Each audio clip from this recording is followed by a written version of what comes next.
नमस्कार, मेरा नाम है सुरेंद्र कुमार और आप सभी का एक बार पुनः दक्षिणा ई क्लासरूम में बहुत बहुत स्वागत। हम बातें करने वाले FST 11 के पेपर 2 के बारे में।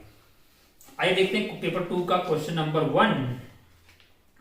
ये थोड़ा सा इजी है। पेपर 1 के कंपेयर में पेपर 2 आपको अच्छा लगा होगा, मतलब इसके सवाल आपको अच्छे लगे होंगे। पेपर 1 काफी आसान था, पेपर 2 जो है वो बढ़िया सवाल इसमें आपको देखने को मिलेंगे। आइए देखते हैं सवाल नंबर 1। सवाल नंबर 1 क्या है? इंटीजर का सवाल है। इसमें एक इनफाइनाइट वायर है जो कि करंट I1 लेके जा रहा है और इसके पास में एक स्क्वायर लूप रखी हुई है। यहाँ पे एक स्क्वायर लूप रखी हुई, इसके अंदर करंट बह रहा है और करंट बह रहा है I2 करंट जो है इसमें ऐसे ऐसे ऐसे बह रहा है।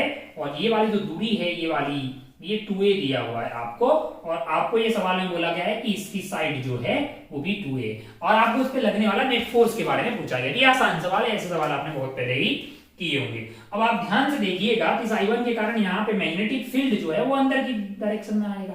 अच्छा, इस पे किस डायरेक्शन में फोर्स लगेगा? इस डायरेक्शन में फोर्स आपको पता है I dl क्रॉस b, तो dl इस करंट की डायरेक्शन में होता है, dl क्रॉस b, b अंदर की तरफ है कि नहीं है भाई? इसके कारण मैग्नेटिक फील्ड आपका अंदर की तरफ आ गया है, और यहाँ पे dl क्रॉस b करिएगा तो ऐसा लगेगा, ऐसे लगेगा। और सिमिलरली अगर इस पे dl क्रॉस b करेंगे तो ऐसा लगेगा। मान लो ये F1 है, ये F2 है, इन पे इस पे कैसा लगेगा? इधर लगेगा, इस पे ऐसे, लेकिन ये दोनों कट जाएंगे, इक्विवेलेंट अपोजिट हो जाएगा, क्योंकि यहाँ और यहाँ सिमेट्री वाला माहौल है। यहाँ पे और यहाँ पे भी सेम नहीं होने वाला। नेट फोर्स आपका F1 माइनस F2 हो जाएगा। नेट फोर्स आपका F1 माइनस F2 उधर की तरफ हो जाएगा। तो अगर F1 आपको लिखना है, यानी Fnet चाहिए, तो F1 माइनस F2 है, और F1 की वैल्यू क्या होगी? ILB। तो I आपका क्या है? I2 है। L की कितना है? 2a है। I इज I है ना, है कि नहीं है? F is equal ILB। तो अगर आप यहाँ, हमको लगता है कि भैया फिर तो ये B1 माइनस B2 हो जाना चाहिए, बाकी तो सेम ही होगा, तो वैल्यू डाल देते हैं। तो ये हो गया आपका I2 into 2a into B1। B1 की वैल्यू क्या हो जाएगी? म्यू नॉट, और I कौन सा वाला है? I1 अपॉन 2 पाई d, इनफाइनाइट है, 2 पाई d की वैल्यू क्या हो गई है? 2a minus mu B2 is mu naught I1 upon 2 pi into क्या हो जाएगा? बीच का दूरी हो जाएगा 4a। कहां से लेके? यहां से लेके यहां तक। तो I1 और I2 सवाल में 1 1 दिए हुए हैं, ये सब तो 1 दिए हुए हैं, और 2a से ये 2a कट जाएगा, यहाँ पे 2 आ जाएगा, तो ये mu naught upon 2 pi minus mu naught upon 4 पाई। तो आंसर आ जाएगा आपका म्यू नॉट अपॉन 4 पाई। क्या आ जाएगा? म्यू नॉट अपॉन 4 पाई। वो बोल रहा बीटा टाइम है, तो बीटा की वैल्यू भैया क्या है? यहाँ पे बीटा की वैल्यू 1 है। बीटा की वैल्यू क्या है? 1 है।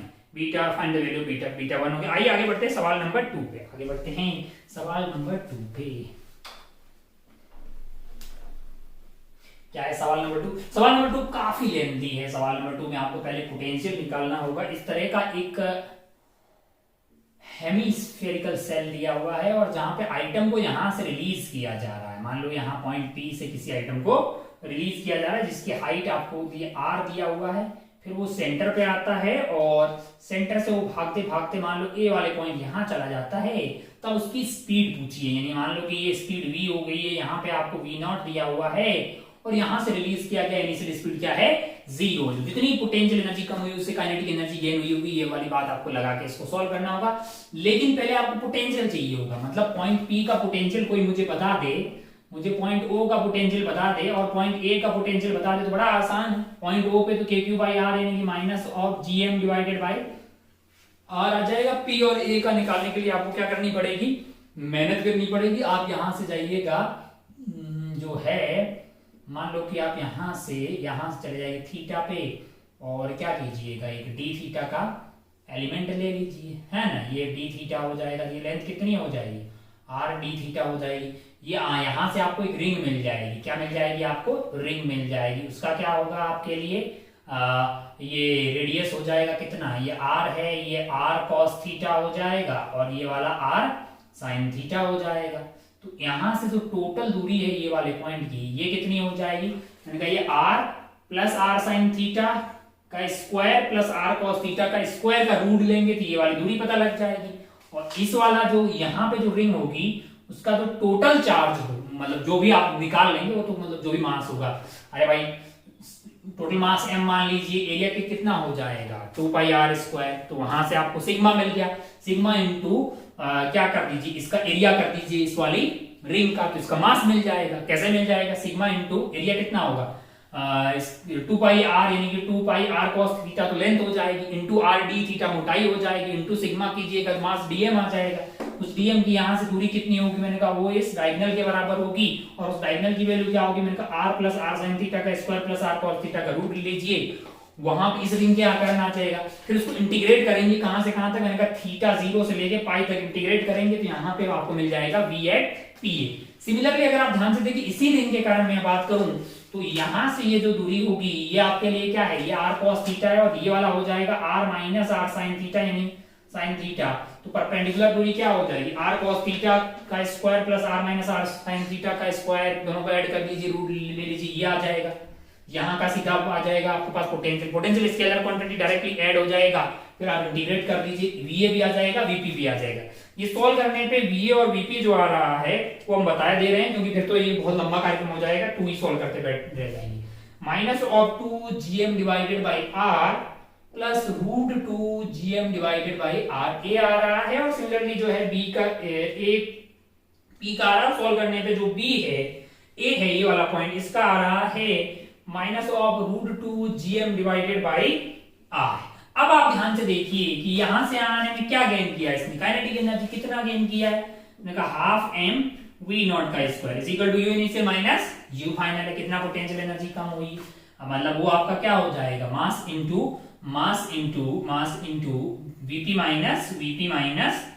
माइनस आप क्या कर देंगे, vo कर देंगे, है कि नहीं यार, है ना। तो vp माइनस vo करेंगे क्या बच जाएगा, वो ये एक प्लस हो जाएगा minus of gm divided by r plus root 2 time of gm divided by r आ जाएगा।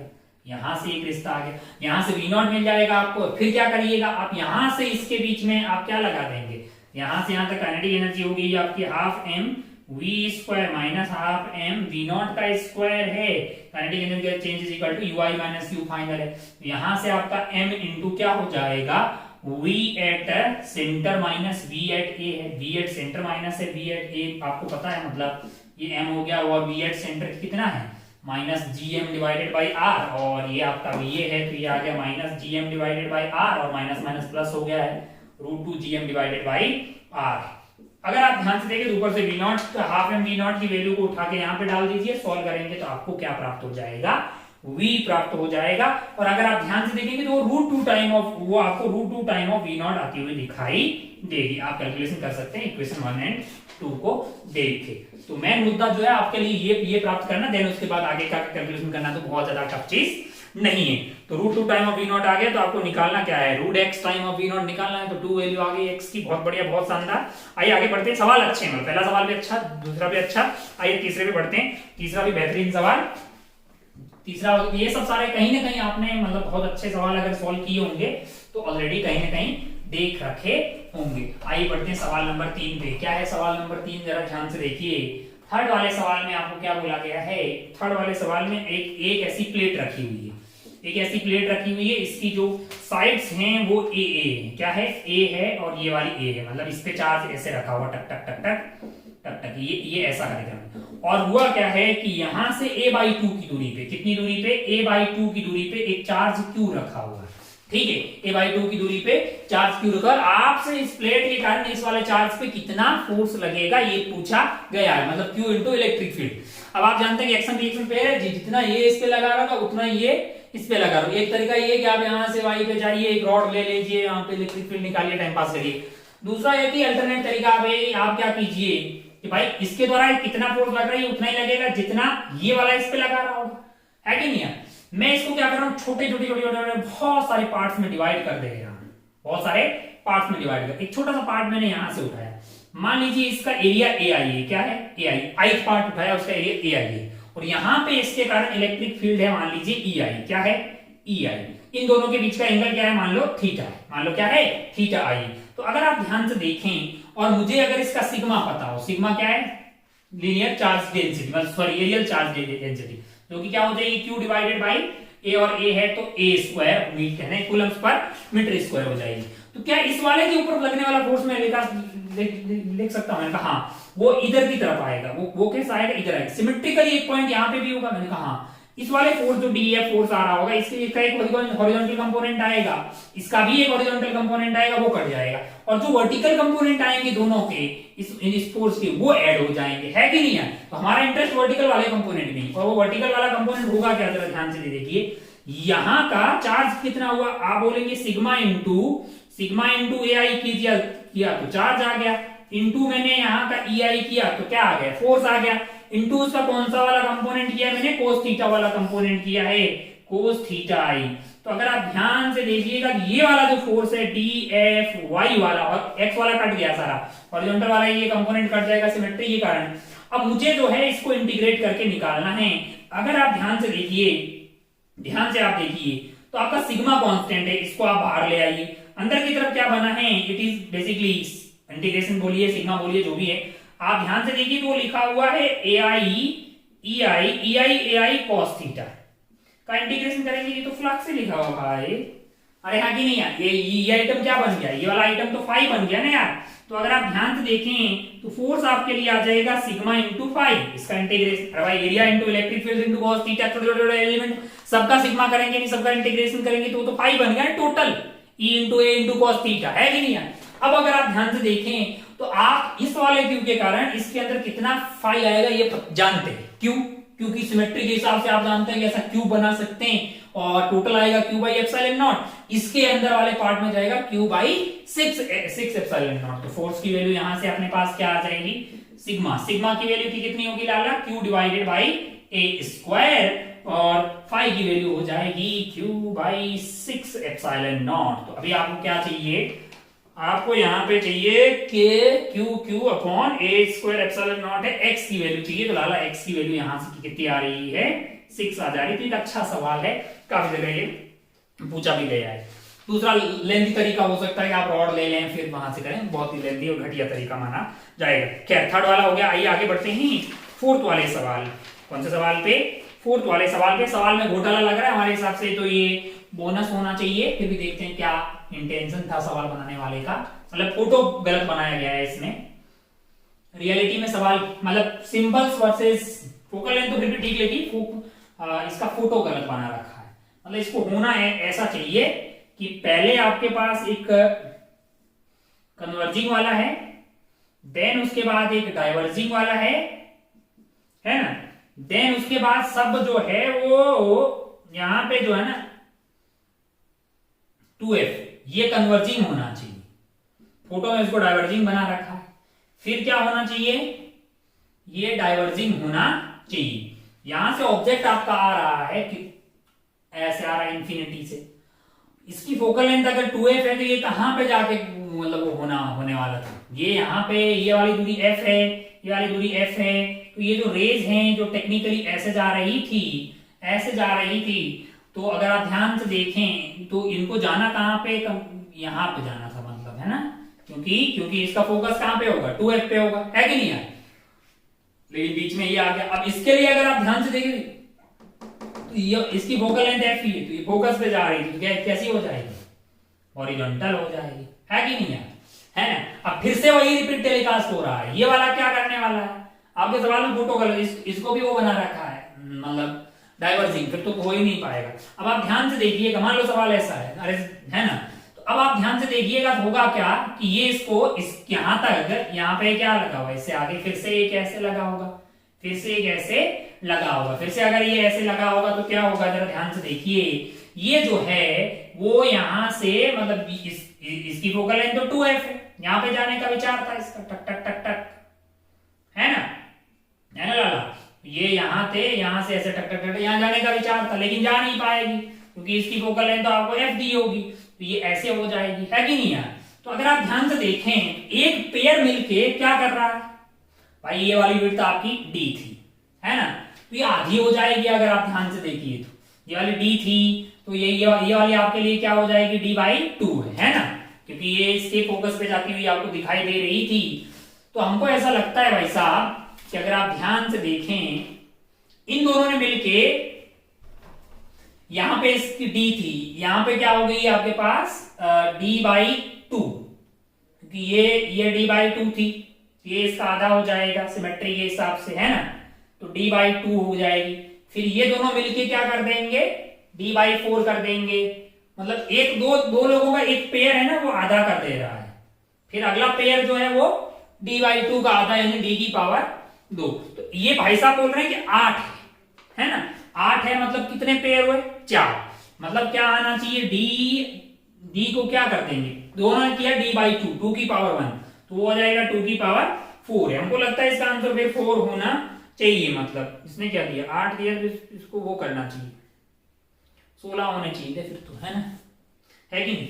अब अगर आप ध्यान से देखें तो ठीक है, मतलब वैसे भी सवाल में फोटो गलत बना रखा है, ये वाले को कैसा बना रखा है, इसकी फोकल लेंथ तो 2f लिखी है, लेकिन बना जो रखा है वो डाइवर्जिंग का सिंबल बना रखा है। खैर उसको छोड़िएगा, अब आपको सवाल मतलब अल्टीमेटली फील समझ में आ गई ना, मुद्दे की बात इतनी। आइए आगे बढ़ते हैं सवाल नंबर 5 पे। सवाल नंबर 5 पे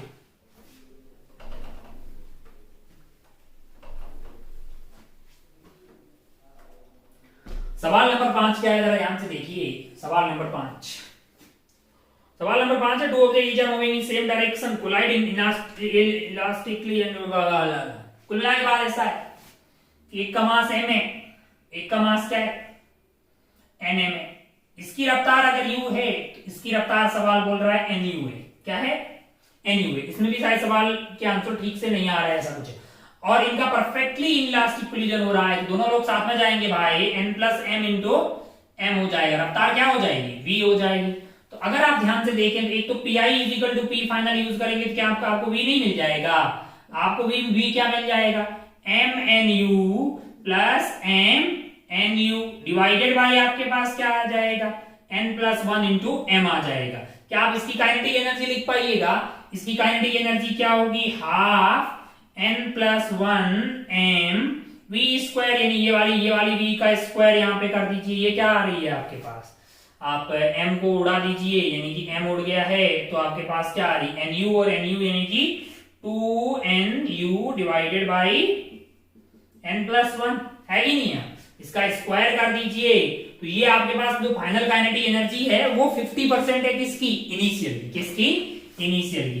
तो 1/2 कर दीजिए, इनिशियल वाले की कितनी थी, half m n² u² plus half nm u² है कि नहीं है। अब आप ध्यान से देखिएगा तो यहाँ पे आपको एक क्वाड्रेटिक बनती हुई दिखाई देगी, और जो n मतलब इसके n के दो आंसर आएंगे, जो आंसर स्मॉल होगा n का, वही वाला हमारा आंसर आ रहा है। तो आगे से इसमें आंसर 6 दिया है, लेकिन इंटीजर 6 तो एग्जैक्टली आंसर नहीं आ रहा है ना।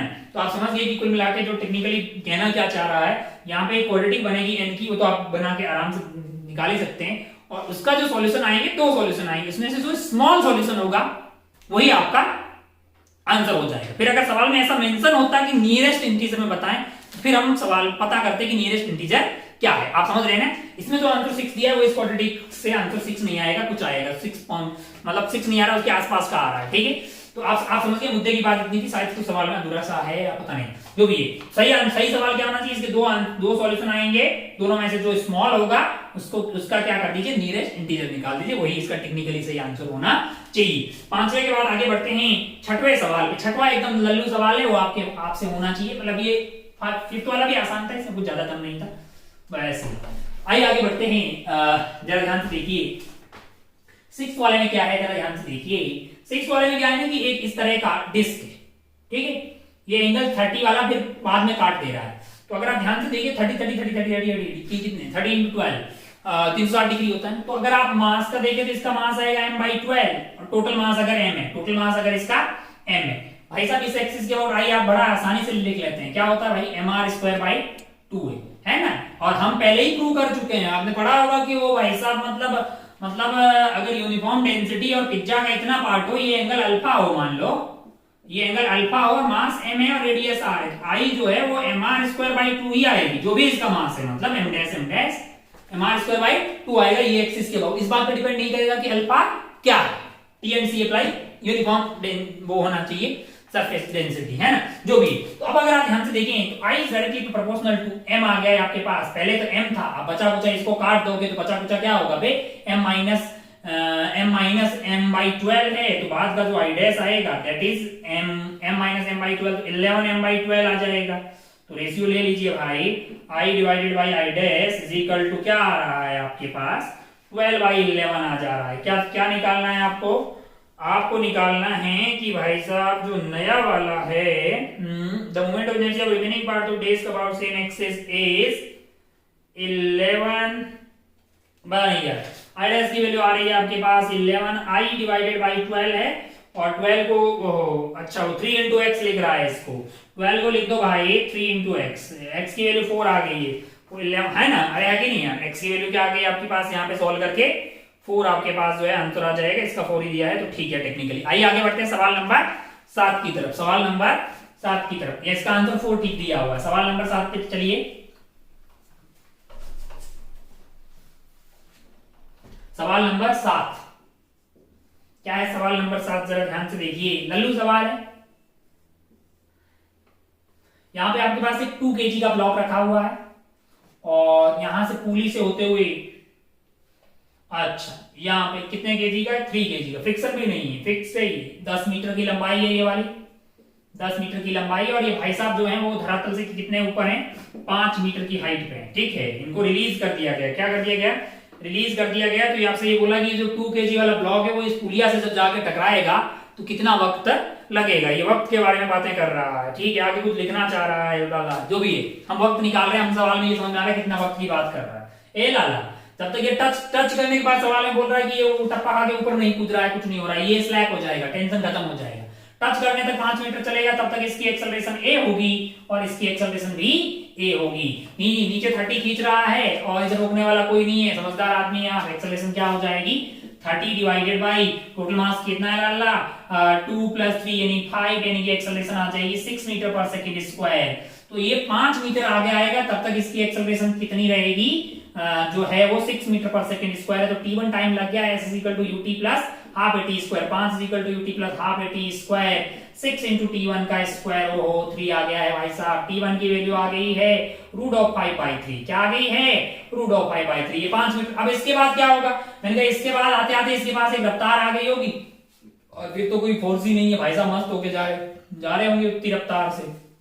तो ये रफ्तार पता कर लेते, v = u + at, t की वैल्यू आ गई √6/5 और सॉरी √5/3 आ गया, वेरी गुड। अगर ये v है तो अगला वाला 5 मीटर तय करने में कितना टाइम लगेगा? t2 लगेगा। t2 की वैल्यू क्या हो जाएगी लाला?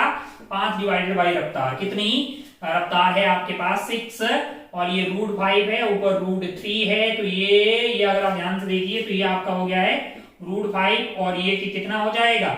ये 3 √3 हो जाएगा, तो ये आपका हो गया 1/3 और √5/3। ओहो, टोटल टाइम कितना हुआ लाला? t1 + t2, टोटल टाइम हो जाएगा √5/3 + 1/3 √5/3। तो ये कार्यक्रम आपके पास हो गया है 1 + 1/3 यानी कि 4/3 और ये हो गया है आपके पास 5/3। This is time total. अब अपने हिसाब से देख लेना क्या पूछा गया है, हमको थोड़ा क्लियरली देख नहीं रहा है इसमें। Pulley is square √5x, find the value of x है, जो भी अगर वो √5/3 x की वैल्यू, फिर अगर ये कोएफिशिएंट पूछ रहा है 4/3 हो जाएगा।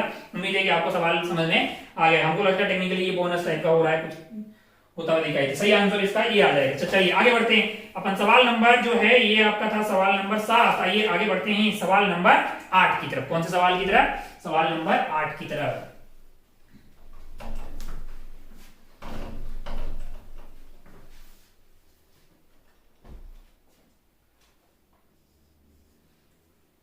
सवाल नंबर 8,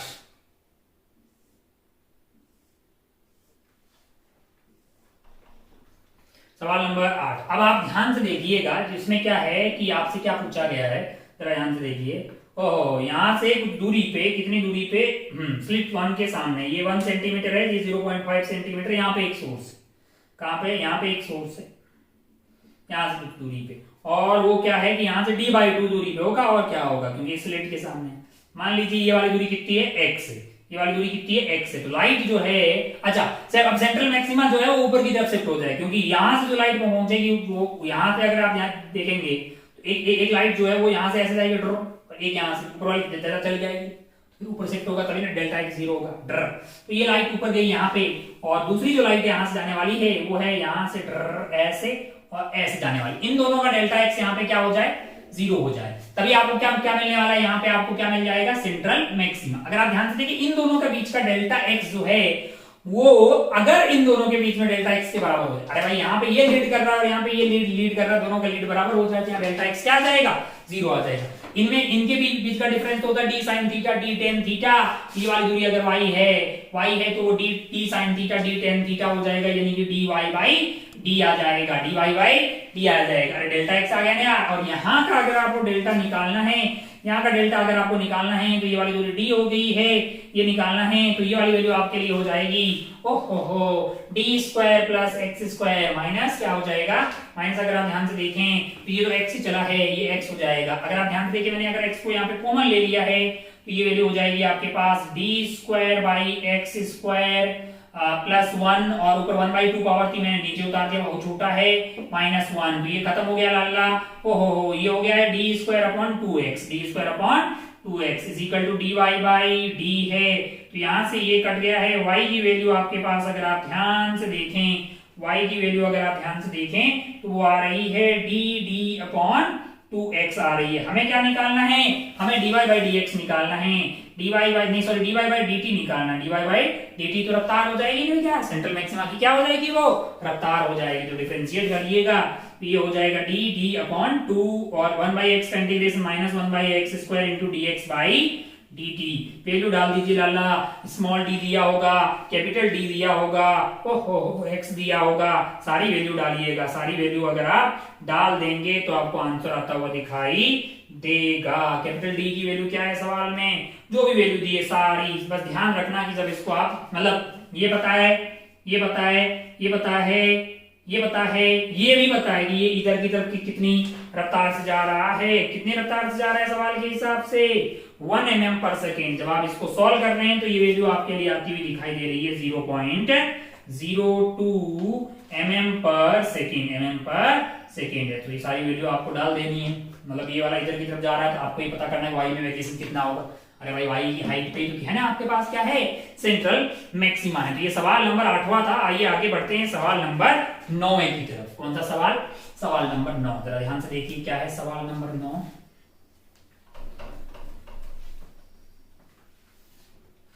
देखिए जरा सवाल नंबर 9 क्या है। सवाल नंबर 9 में आपको एक ग्राफ दिया गया है जो कि ए से लेके बी के बीच में, और आपको डेल्टा यू पूछा गया। लल्लू सवाल है वैसे। P वर्सेस T का कर्व दिया हुआ है, किसका कर्व दिया हुआ, सॉरी P वर्सेस V का कर्व दिया हुआ है और वो ऐसे जा रहा है। अगर आप ध्यान से देखेंगे तो आपको यहाँ पे इसका मतलब जो है ये 1,3 है, 1,3 यानी कि 1 लीटर 3 ATM है, और यहाँ पे B जो है वो 3,2 पे आ गया है ना। और आपको डेल्टा यू के बारे में पूछा गया है, तो आप सबको जानते हैं कि डेल्टा यू की वैल्यू होती है NCV डेल्टा टी है, डेल्टा टी। अगर आप ध्यान से देखें तो आपको N और CV की वैल्यू हो जाएगी। आप मोनोटॉमिक गैस है, कितना कौन सा मोनोटॉमिक गैस है, तो F/2 into R dt is basically T final minus T initial. अगर आप ध्यान से देखें NRT की वैल्यू होती है PV के बराबर, तो 3 into 2 P final V final minus P initial V initial. अगर आप ध्यान से देखें तो ये वैल्यू आ रही है 3/2 into P final minus V final. अगर आप ध्यान से 3 into 2 6 आ जाएगा। बस ये ध्यान रखिए 3 into 2 है क्या, एक लीटर में है, मतलब लीटर में है, और दूसरा ATM में है। 3 into 6 और 1 into 3 3, तो ये वैल्यू आ रही है 3/2 into 3 into 2 6 माइनस 3 यानी 3, लेकिन ये आपका ATM है, इसको पास्कल में बदल देते हैं तो इंटू 10⁵ कर देते हैं, और 1 लीटर में ये इसको 10⁻³ कर देते हैं, है कि नहीं है। तो ये कार्यक्रम कितना हो गया भैया, ये कार्यक्रम आपका यहाँ पे 2 था, तो ये स्क्वायर हो गया, क्या है, हाँ 100/2 50, 50 into 9 450 हो गया जी, 450 540 जूल। ये आपका आंसर हो जाएगा। यही आंसर दिया है क्या सवाल में, बहुत बढ़िया, यही आंसर दिया है, बहुत ठीक किया है, हाँ 450। ठीक है, आइए आगे बढ़ते हैं भाई साहब, आइए आगे बढ़ते हैं सवाल नंबर 10 पे। आइए आगे बढ़ते हैं सवाल नंबर 10 पे।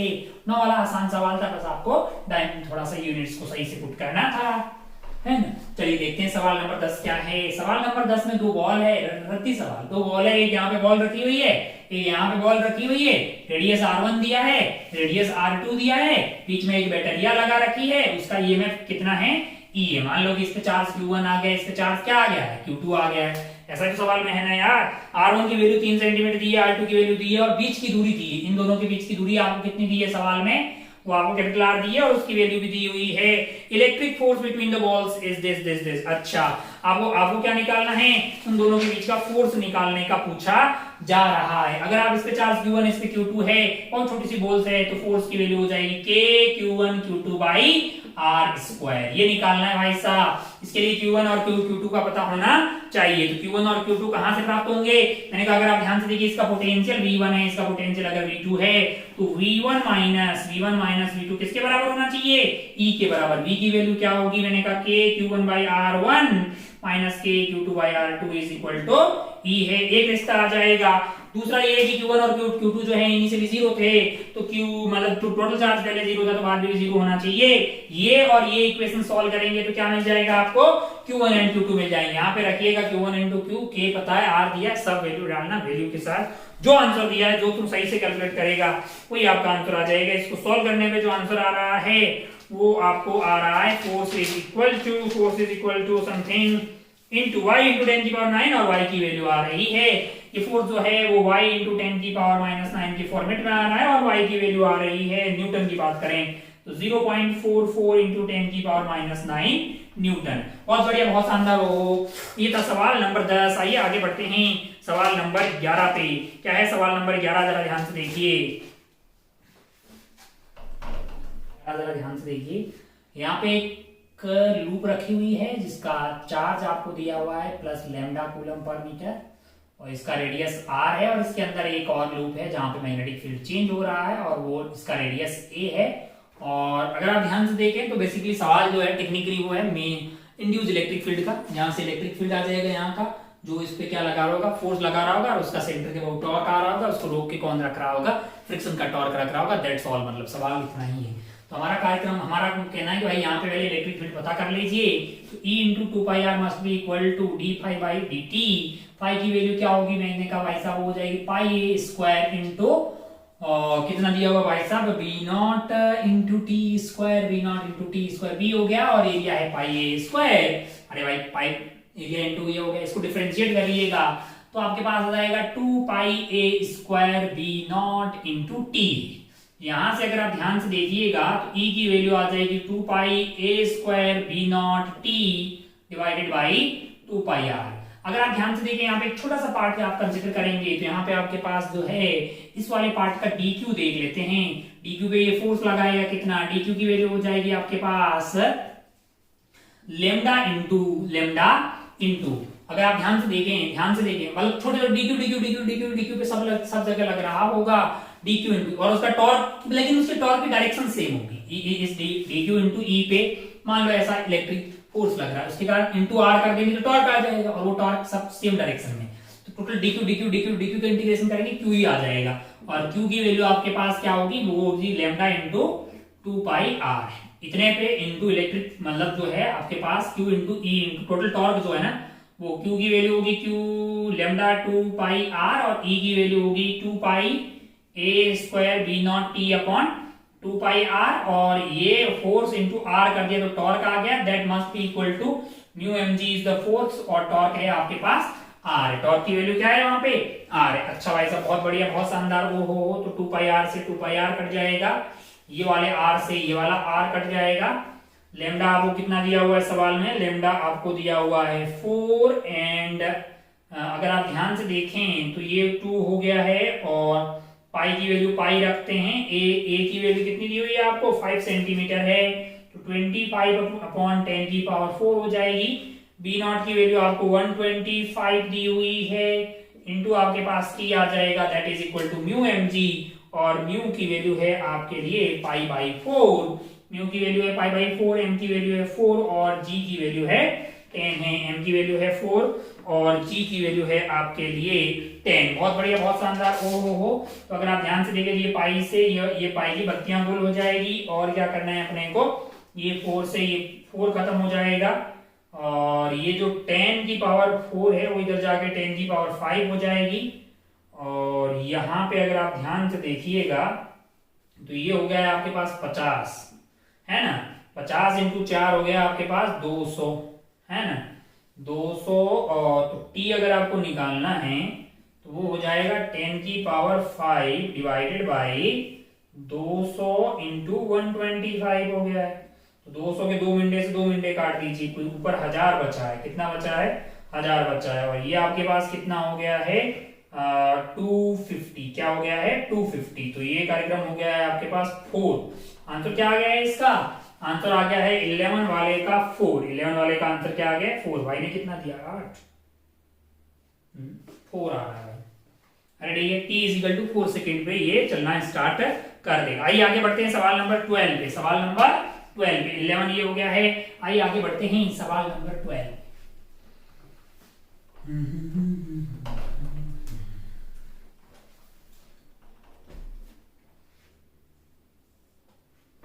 जरा ध्यान से देखिए क्या है। इन द सर्किट ऐसा सर्किट दिया हुआ है, यहाँ पे रेडियस r है और यहाँ पे क्या है? एक सेल है, ये ठीक है भाई साहब, और इसका R1 है।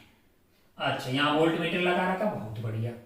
और यहाँ पे एक और सेल है, उसका ईएमएफ वही है, मतलब जो इसका है ई मान लेते हैं, ई मान लेते हैं।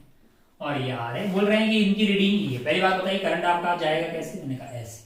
करंट ऐसे जाएगा ड्र, तो इसकी रीडिंग आई कितनी? मैंने कहा ई माइनस आई R1 आ गई। बोल रहा है 0 है। ई माइनस आई R1 की वैल्यू क्या है?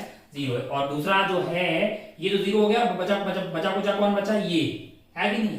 तो यहां से वो कितना आ जाएगा? इसमें अगर आप लूप लॉ लगा कि यहां से यहां तक पोटेंशियल 0 हो गया, तो E minus I R2 minus I R is equal to 0 हो गया। अच्छा, ई की वैल्यू यहां से क्या आ गई भैया? आई R1 आ गई है कि नहीं? इसको उठा के यहां पे डाल दीजिए। I R1 minus I R2 minus I R is equal to 0। तो आई तो खत्म हो गया यहाँ पे, टक टक टक टक। तो यहां से जो R है इसकी वैल्यू तो हमारे लिए आ गई भाई साहब R1 माइनस R2। कितना दिया हुआ? R1 R2, सवाल में R1 दिया है 6 और R2 दिया है 4। 6 minus 4, answer is 2 ohm. Answer क्या है? 2 ओम आपका आंसर हो जाएगा। तो बहुत बढ़िया, बहुत शानदार। हो ये था आंसर नंबर सवाल नंबर 12। आगे बढ़ते हैं सवाल नंबर 13 की तरफ। सवाल नंबर 13 बताते हुए सर माई बहुत आसान है। सवाल नंबर 13 बहुत ही आसान है, जरा ध्यान से देखें।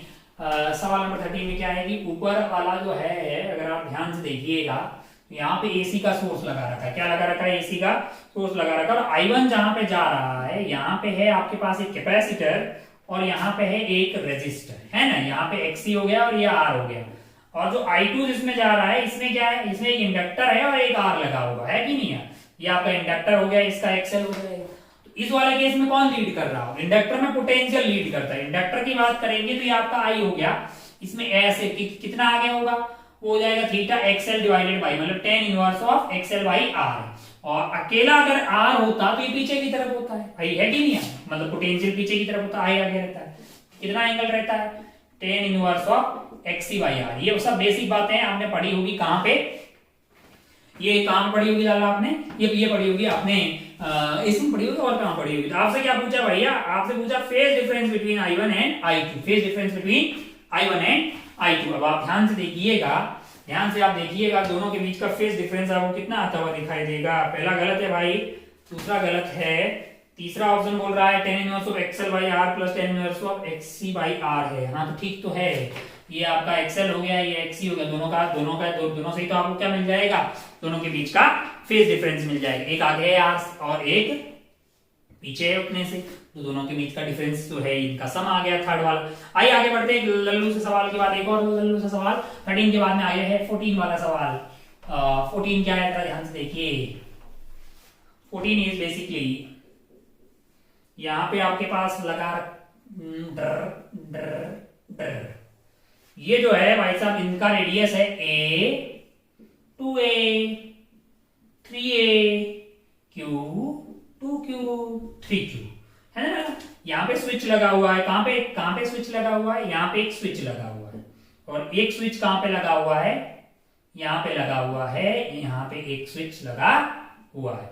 अब अगर आप ध्यान से देखिए, Consider three concentric metallic cells of radius a, 2a, 3a और charge q, 2q and 3q respectively, which h1 and s2 are open. Charge on the outermost surface is 0 if s2 close. पहला option check करते हैं. मान लो कि ये बोल रहा है भैया इसको क्लोज कर दिए. भैया इसको क्लोज करोगे तो क्या होगा, इसका पोटेंशियल क्या हो जाना चाहिए, 0 हो जाना चाहिए, है ना. इसको जैसे ही आप क्लोज करोगे, ये आप पढ़ा भी, आप यहाँ का चार्ज q मान लो तो पोटेंशियल 0 कर लो. वैसे होगा क्या कि यहाँ पे 0 होगा, यहाँ पे Q होगा, यहाँ पे माइनस Q होगा. टोटल क्या है आपका, ये वाला स्विच ऑफ है.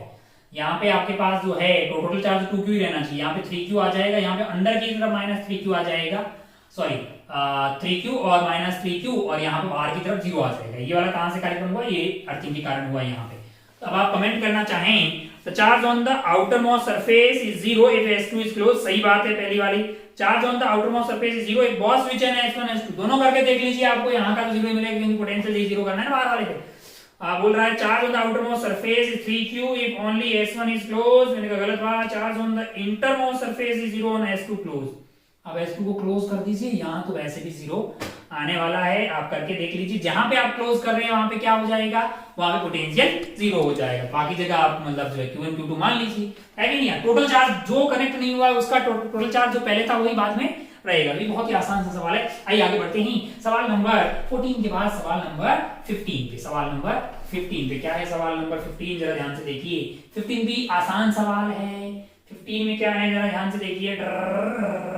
ऐसा है, कैसा कार्यक्रम है, यहां से आई करंट आ रहा है जो कि ऐसे भाग गया. बोल रहा है कि इसका रेजिस्टेंस आपके पास R है और इसका रेजिस्टेंस 3R है. हम बोले भैया कि इसमें से करंट आपका I आ रहा है, IR. अगर वो इसमें X गया तो ऑब्वियसली इसमें 3X जाएगा और 4X की वैल्यू आपके पास I आ जाएगी. तो X की वैल्यू I/4 आ गई. यानी कि इधर करंट जा रहा है I/4 और इधर करंट जा रहा है 3I/4 है. इसका रेडियस, ऊपर वाले का रेडियस आपको A दिया है, ये वाले का रेडियस कितना दिया, 3A दिया है. अब कोई भी कर लेगा भाई. Current throw ACD is I/4. ACD ऊपर वाला है भैया, उसमें I/4 नहीं जाएगा. भाई पागल है क्या, उधर तो 3I/4 जा रहा है, 3I/4 जा रहा है. नीचे वाले में करंट थ्रू AD भी इज I/4. 2 सही है, फर्स्ट गलत है, 2 सही है. इसमें I/4 जा रहा है.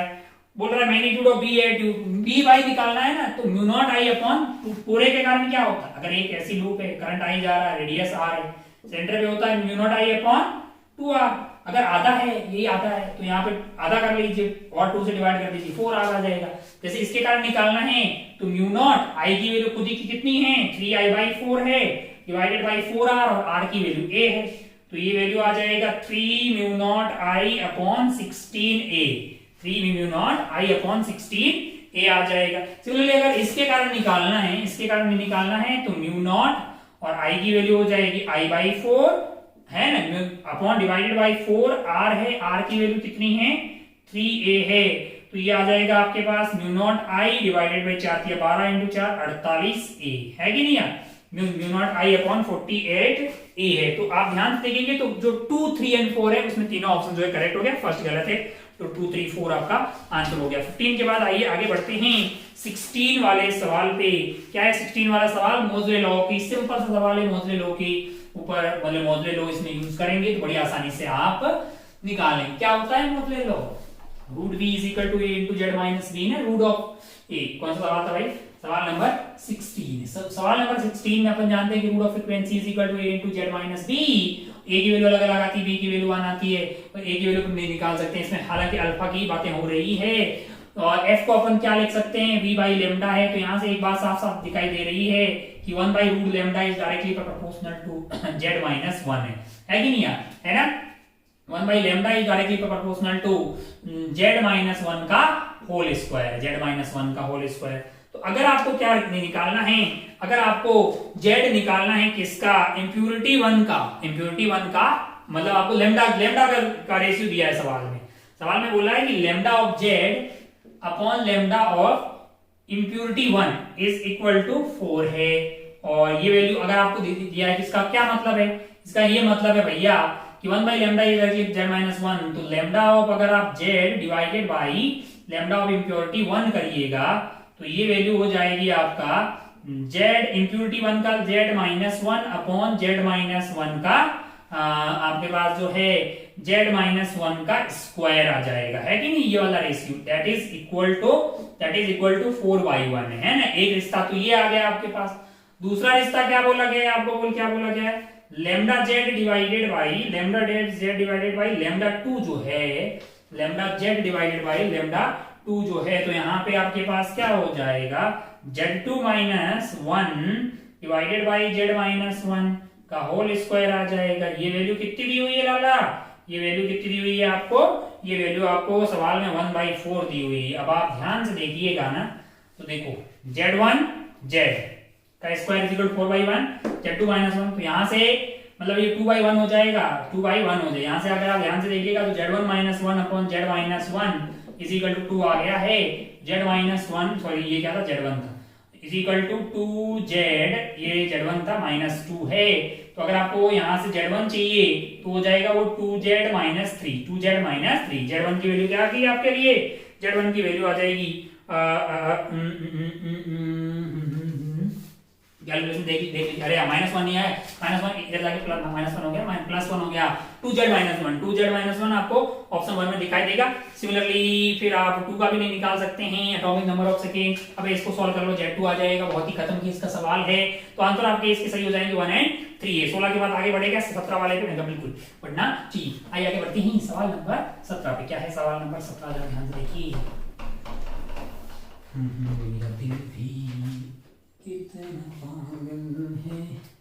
यहाँ पे अगर आप ध्यान से देखिए तो क्या है, तो यहाँ पे p एक्सिस है और यहाँ पे है आपके पास v एक्सिस, और यहाँ पे गोला बनाया हुआ है, और गोले में एक जो है आइटम जो है वो चल रहा है, यहाँ से चलते चलते यहाँ पहुंच जा रहा है। और ध्यान से देखिएगा वो लाइन यहाँ से पास हो रही है, मतलब जो है p by v is equal to constant है कि नहीं, p into k v इस तरह का फॉर्मेट बन रहा है, y equal to mx का माहौल बन रहा है।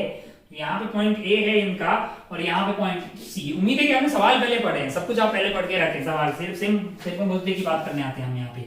अगर यहाँ पे अगर आप ध्यान से देखें एक बात साफ साफ है, PA divided by VA must be equal to PC divided by VC। ऐसा मैंने क्यों बोला, क्योंकि वो इन दोनों कनेक्ट करने वाली लाइन कहां से पास हो रही है, यहाँ से पास हो रही है। दूसरा ये कि आपको टेम्परेचर दिया हुआ है ए का टेम्परेचर सवाल में कितना दिया हुआ, 200 दिया हुआ, उसको मैं ऐसे लिख सकता हूँ PV इक्वल टू nRT से अगर मैं T लिखूं, तो PV यानी PA VA divided by NR है। NR होगा कि नहीं होगा यार, बिल्कुल लिखा जा सकता है। सिमिलरली T ऑफ C जो है वो आपको 1800 दिया हुआ है, जो कि हो जाएगा आपका PC VC divided by NR।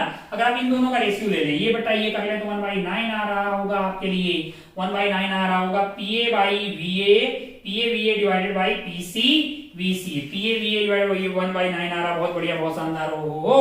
अब अगर आप ध्यान से देखें तो यहाँ से अगर आप ध्यान से देखें आपको जो है VA बाई VC का भी रेशियो सवाल में चाहिए। एक ऑप्शन तो ये हो गया, ये कौन सा ऑप्शन है भाई साहब, ये आ गया VA 1/9 4 हो गया। एक और सवाल देखते हैं, जैसे मान लो VA अपॉन VC चाहिए, तो PA बाई PC का रेशियो यहाँ से क्या लिख सकते हैं, PA बाई PC को VA बाई VC लिख सकते हैं। अगर इसको हटाओगे तो ये भी VA बाई VC है, तो इसका स्क्वायर आपके लिए हो गया 1/9। तो यहाँ से VA बाई VC की वैल्यू क्या आ गई, 1/3 आ गई। एक और ऑप्शन आपका करेक्ट हो जाएगा, ये ऑप्शन 1 है। तो 1 एंड 4 जो है इसमें 2 करेक्ट आंसर हो जाएंगे। आइए आगे बढ़ते हैं सवाल नंबर 18 की तरफ। कौन से वाले सवाल की तरफ, लास्ट एंड फाइनल सवाल है, सवाल नंबर 18। देखिए जरा ध्यान से, क्या है सवाल नंबर 18, जरा ध्यान से देखिए। इन LCR सीरीज सर्किट, LCR है, टोटल वायर L भी है, C भी है, R भी, बहुत बढ़िया, LCR, बहुत शानदार। The capacitive reactance X is this and inductive and capacitive। Inductive कितना दिया हुआ है, XL आपको दिया हुआ है 10, कैपेसिटिव 5 दिया है, रेजिस्टेंस पता नहीं है, बहुत बढ़िया। Phase difference between voltage across the circuit and current is 30 degree. Circuit and current मतलब जो है वोल्टेज एंड करंट के बीच का फेज डिफरेंस 30 दिया है, यानी कि ये 10 और 5 का रिजल्टेंट के ऊपर 5 आ गया है, ये R है, इनके बीच का ये जो रिजल्टेंट आने वाला है, यानी ये एंगल आपको 30 दिया हुआ है, ये एंगल आपको क्या दिया हुआ है, 30 दिया हुआ है, बहुत बढ़िया, बहुत शानदार। हो तो ये वैल्यू आपके लिए 5 है, यानी 10 30 डिग्री की बात करें तो 1/√3 is equal to 5/r। R की वैल्यू यहां से आ गई 5√3, R की वैल्यू क्या आ गई है, 5√3 आ गई, बहुत बढ़िया भाई साहब, बहुत शानदार। आगे बढ़े, आपको सवाल में दिया हुआ है 30 डिग्री एंड एक और चीज थी, voltage across resistance is 2 volt. Resistance की अक्रॉस वोल्टेज की कितना होगा, मैंने कहा वो I इंटू आर होगा, है कि नहीं है, I इंटू आर है, तो I into R is equal to 2 volt है, तो यहाँ से R आ गया है, तो I की वैल्यू होगी 2 डिवाइडेड बाई R, और R की वैल्यू है 5√3। तो यहाँ से आपको इतना जो है करंट मिल जाएगा, जो कि आपको 2 डिवाइडेड बाई 5√3 आता हुआ दिखाई देगा। बहुत शानदार, बहुत ही बढ़िया। ओहो हो। अब अगर आप ध्यान से देखें तो यहाँ पे दो चीजें आप निकाल चुके हैं, रेजिस्टेंस निकाल चुके हैं, करंट निकाल चुके हैं। अब आपको बोला जाए कि भाई साहब इस मतलब जो सप्लाई है इसका वोल्टेज कितना है, सप्लाई है इसका वोल्टेज कितना है, तो ये आपको जेड पता हो जाए, है कि नहीं यार, जेड पता लग जाए तो आप सारा काम कर सकते हैं ना। तो अगर आप ध्यान से अगर आप देखिएगा तो आपको क्या पता है कि ये आर पता है, जेड पता लग गया ना भाई, ये जेड है। जेड बेसिकली क्या होगा, Z is basically R square plus 5 का स्क्वायर, 5 का स्क्वायर इज 25, आर का स्क्वायर इज 25 इंटू 3 75, 700 हो गया भाई साहब। जेड आ गया 10 ओम, है ना। तो अपन जानते हैं ना E by I is equal to Z आ गया है, E चाहिए तो I इंटू जेड कर दीजिए। I की वैल्यू कितनी है, 2/5√3 इंटू जेड की वैल्यू 10 है, तो ये 4/√3 आपके लिए वोल्टेज इतना क्या आ जाएगा, E आ जाएगा। E की वैल्यू कितनी आ जाएगी, 4/√3। बाय डिफॉल्ट हम सब RMS मान के चल रहे हैं, 4/√3 वोल्ट आ जाएगा। थर्ड वाला 4 वाला गलत हो जाएगा। इसके साथ ही ए भी सही है, फर्स्ट भी सही है, सेकंड भी सही है, थर्ड भी चाहिए, फोर्थ वाला गलत हो गया। इस तरह से टेक्निकली जो है ये पेपर यहाँ पे खत्म होता है। कुछ एक सवालों में आपको शायद फोटो एक लैंग्वेज या फोटो में कुछ दिक्कत है, लेकिन आप मतलब जो अल्टीमेटली फाइनल डिस्कशन में क्या चाहते हैं, भाई आपका कॉन्सेप्ट ठीक होना चाहिए, आप उसको अच्छे से समझ जाएं। जो भी सवाल आपके गलत हुए हैं आप उनके कॉन्सेप्ट को एक बार देखिएगा, उससे रिलेटेड और खूब सारे सवाल सॉल्व कीजिए, ताकि आपकी कमांड उस पर्टिकुलर कॉन्सेप्ट पे बहुत ही अच्छी हो जाए। बाकी आप जो है आने वाले जितने भी एफएसटी उनको पूरी शिद्दत से, पूरी मेहनत से उसको जेईई एडवांस का एग्जैक्ट पेपर मानते हुए बड़ी ईमानदारी के साथ उनको दीजिएगा, है ना। अपना और अपनों का खूब ख्याल रखिएगा। FST 11 में इतना ही। जय हिंद, जय भारत, टेक केयर, बाय।